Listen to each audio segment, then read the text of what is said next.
বন্ধুরা, সবাই কেমন আছেন? আশা করি সকলে ভালো, আমিও ভালো। আমি উচ্ছে ভাজা করছি এখন। এই যে নোটে শাকের তরকারি করব, শাক ধুয়ে রেখেছি, বেগুনটাও কেটে রেখেছি, আর পেঁপেটা কেটেছি। যে চিংড়ি মাছ দিয়ে করবো, এই যে চিংড়ি মাছ আর রুই মাছ নুন হলুদ মাখিয়ে রেখেছি। রুই মাছের রেসিপিটা শেয়ার করব। এই যে ভাত এখনও বসাইনি, আর এই যে বাসন সমস্ত মাজা হয়ে গেছে।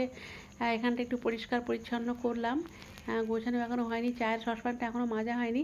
চা খেয়েছি আমি সবার লাস্ট। আর যে শাকের তরকারি করে নিয়েছি, তারপর চিংড়ি মাছগুলো ভাজছি, পেঁপে দিয়ে করবো যে বললাম। ঠিক আছে, তারপর পেঁপের তরকারিটা করে নিয়েছি, সেটা রেসিপিটা শেয়ার করলাম না।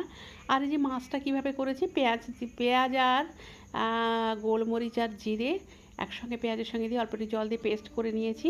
আর এই মাছগুলো ভালো করে ভেজে নিচ্ছি। এই যে দেখুন, ভাজা মোটামুটি হয়ে গেছে, তুলে নিচ্ছি এখন। তারপর মাছ ভাজার বাকি তেলের মধ্যে আমি দেব মেথি ফোড়ন দিয়ে দিলাম, আর টমেটো দিলাম একটা ছোটো সাইজের। টমেটো নরম করে ভেজে নেব। আর এখানে খুব মেঘলা আকাশ হয়ে গেল, অন্ধকার হয়ে গেছে, সেই কারণে একটু ঝাপসা লাগছে। আর একটু কারি পাতা দিয়ে দিলাম টমেটোর উপরে। এখন দিয়ে দিলাম পেস্ট, দিয়ে ভালো করে কষিয়ে নিচ্ছি একটু পেঁয়াজের কাঁচা গন্ধ চলে যাওয়া পর্যন্ত। তারপর হলুদের গুঁড়ো, লাল লঙ্কার গুঁড়ো, জিরে গুঁড়ো দিয়ে দিলাম, দিয়ে একটু জল দিয়ে ভালো করে কষিয়ে নিচ্ছি। আবারও জল দিয়ে দিলাম, আবারও দিয়ে একটু ফুটে ওঠা পর্যন্ত অপেক্ষা করব। ভেজে রাখা মাছ দিলাম, আর নুনও দিয়েছিলাম, ওটা ভিডিওতে ওঠেনি।